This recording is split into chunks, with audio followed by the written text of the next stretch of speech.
Assalamualaikum warahmatullahi wabarakatuh. Oke, kita bertemu kembali di channel Perawat Online.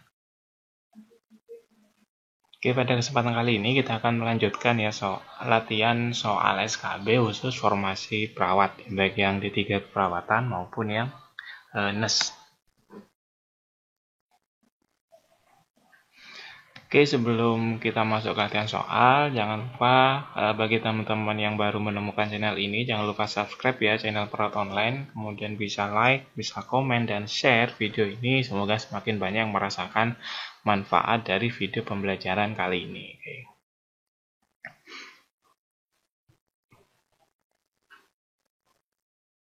Oke, siap-siap kita mulai terkait tentang latihan soal SKB khusus formasi perawat ya, karena sudah lihat di video sebelumnya, sudah kami infokan bahwasanya pelaksanaan SKB akan segera diadakan setelah Lebaran ya.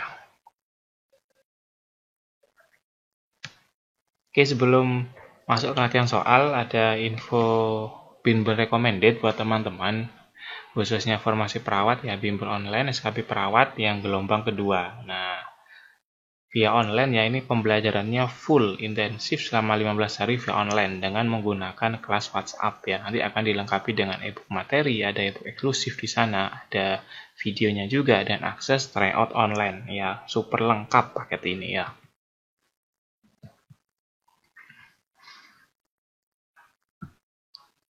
Oke, mumpung lagi ada investasi spesial ya, hanya harga dengan sekian ya, biaya normal hanya 400.000 ya, mumpung ada harga spesial ini, segera dimanfaatkan teman-teman.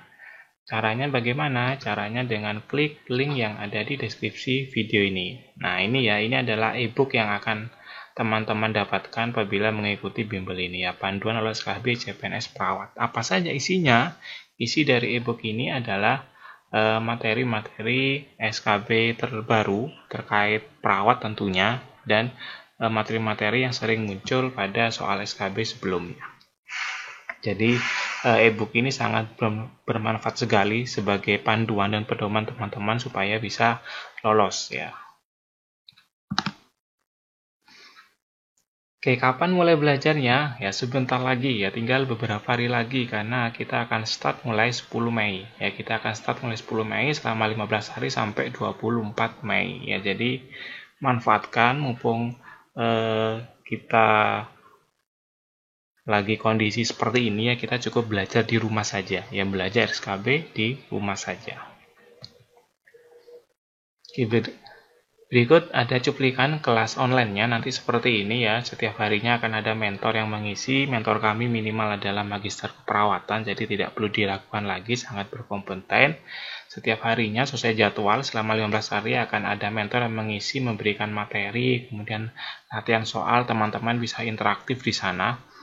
Dan jangan khawatir, materi dalam kelasnya tidak akan kami hapus ya, jadi teman-teman bisa mengakses kapan saja materi dan latihan soalnya sesuai waktu teman-teman yang free ya. Jadi semua materi dalam kelas online yang tidak akan kami hapus, jadi bisa diakses selamanya. Nah, dan berikut adalah beberapa testimoni dari mereka yang sudah mengikuti alumni dari Sakti Institute ya.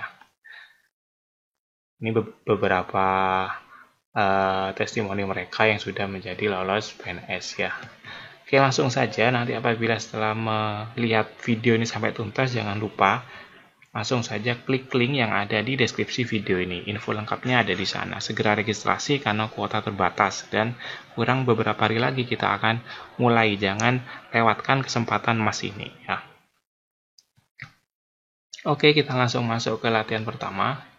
Seorang perempuan berusia 21 tahun dirawat di ruang bedah ortopedi dengan diagnosa medis post-orif ya, atau open fixation internal reduction fraktur femur.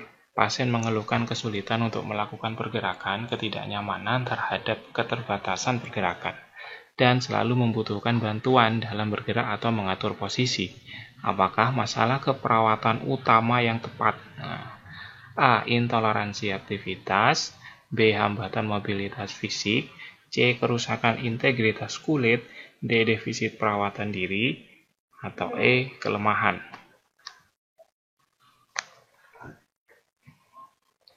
Oke, silakan teman-teman, kira-kira apa jawabannya?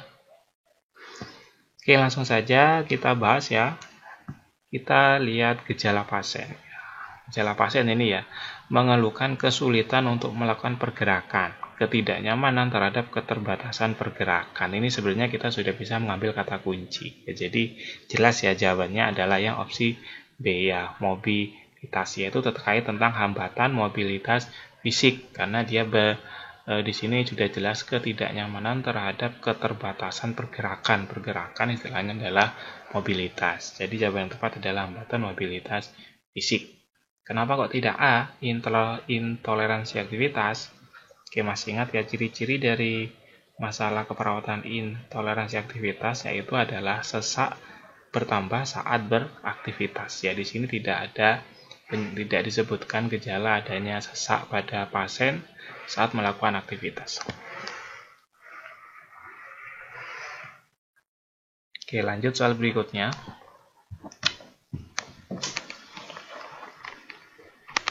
Seorang laki-laki berusia 30 tahun berada di dekat kolam renang dalam kondisi tergeletak tak sadarkan diri. Anda seorang perawat dan sedang berada di tempat tersebut. Data yang Anda dapatkan saat melakukan pengkajian yaitu klien tidak bernafas dan tidak teraba nadi. Apakah tindakan keperawatan utama dapat dilakukan pada kasus di atas? A. Berikan bantuan pernafasan. B. Berikan klien oksigen. C. Mulai lakukan kompresi dada. D. Ventilasi dengan mulut alat sungkup. Atau E. Lakukan posisi pemulihan.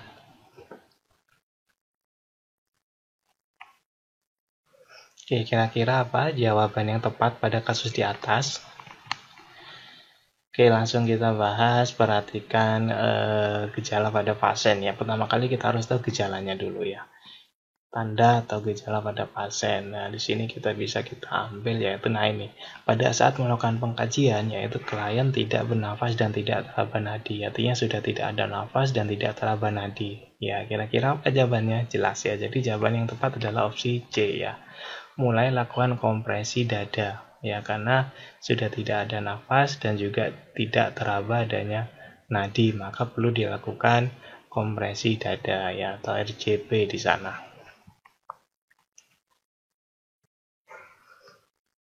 Oke, soal ketiga. Seorang perempuan berusia 30 tahun dirawat di rumah sakit dengan multiple fraktur karena kecelakaan mobil. Suaminya juga ada dalam kecelakaan tersebut dan meninggal dunia. Pasien selalu bertanya-tanya tentang keadaan suaminya. Keluarga pasien selalu berpesan kepada perawat untuk tidak memberitahukan kematian suaminya kepada pasien. Apakah konflik etik keperawatan yang dihadapi perawat? A. Confidentiality. B. Fidelity. C. Non-malefisiensi. D. Justice. Atau E. Veracity. Confidentiality ini berkaitan tentang privasi, fidelity ini berkaitan tentang menepati janji, non-malefisiensi terkait dengan tindakan yang dapat menyebabkan cedera pasien, justice tentang keadilan, veracity yaitu tentang kebenaran ya atau kejujuran. Oke, kira-kira apa jawabannya? Ini ya yang menjadi dilema atau kata kuncinya berada pada di sini. Keluarga pasien selalu berpesan kepada perawat untuk tidak memberitahukan kematian suaminya kepada pasien. Nah ini, dilema apa? Berarti pasien kan harus mengatakan sesuatu yang tidak sebenarnya kepada pasien. Ya, jadi jelas jawabannya adalah yang E, yaitu veracity.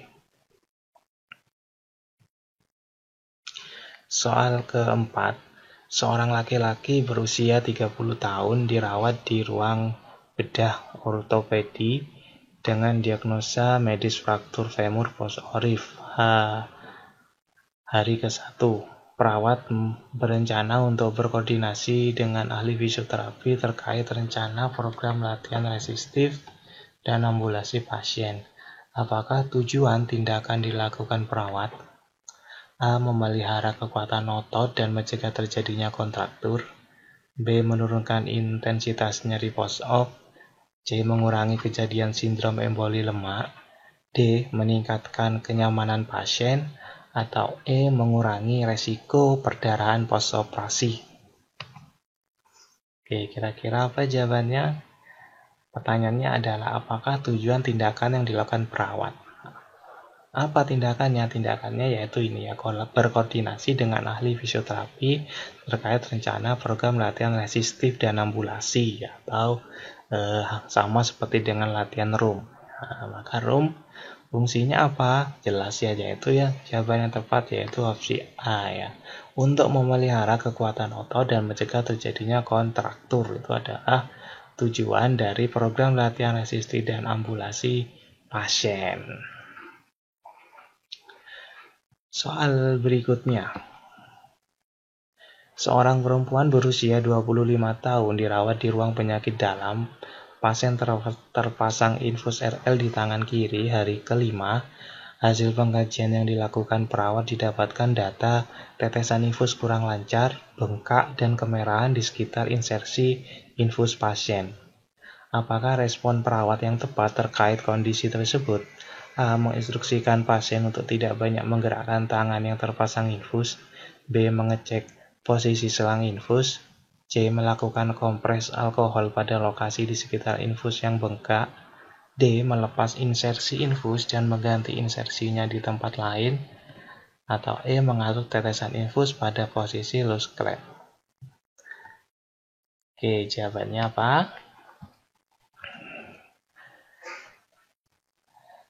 Kata kuncinya adalah ini ya, tetesan infus kurang lancar, bengkak, dan kemerahan di sekitar insersi infus pasien. Nah, ini bisa dikatakan pasien mengalami plebitis. Nah, maka yang harus dilakukan adalah jelas opsi D ya, kita harus melakukan melepas insersi infus dan berganti insersinya di tempat lain ya, karena di sana sudah terjadi plebitis yang tidak memungkinkan untuk diteruskan terapi cairan di tempat tersebut. Soal berikutnya, seorang perempuan usia 63 tahun dirawat di rumah sakit dengan diagnosa kanker ovarium stadium akhir. Hasil pengkajian pagi ini didapatkan kondisi kesadaran pasien kompos mentis, TTV dalam batas normal, dan pasien menyatakan bahwa apabila saya diberi umur sedikit lagi, saya ingin bisa menghadiri ulang tahun cucu saya yang ketiga. Perawat berpikir bahwa pasien sedang dalam fase berduka terkait kondisi yang dialaminya. Manakah fase berduka yang sedang dialami oleh pasien saat ini? A. Marah, B. Depresi, C. Menawar, D. Penerimaan, atau E. Mengingkari.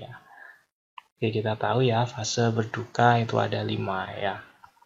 Ada denial, ada anger, ada bargaining, dan sampai di akhir adalah yang targetnya adalah penerimaan ya, atau acceptance. Kira-kira pada kasus ini sudah masuk ke fase mana?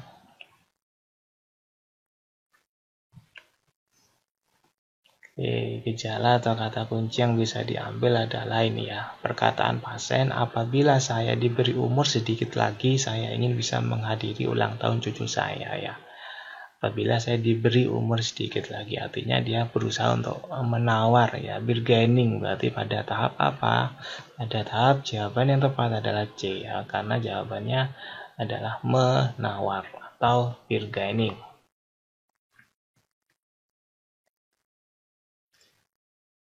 Oke, terima kasih. Kita sudah sampai di akhir video kali ini. Jangan lupa teman-teman untuk mengklik ya link yang ada di deskripsi video ini untuk mengetahui info lengkap terkait bimbel recommended tadi ya, terkait bimbel SKB khusus formasi perawat ya. Jangan lupa klik link yang ada di deskripsi video ini. Dan silakan teman-teman bisa melihat video lainnya yang ada di kolom ini ya, bisa melihat pembelajaran video-video lainnya juga terkait tentang soal-soal SKB, CPNS tentunya. Terima kasih. Assalamualaikum warahmatullahi wabarakatuh.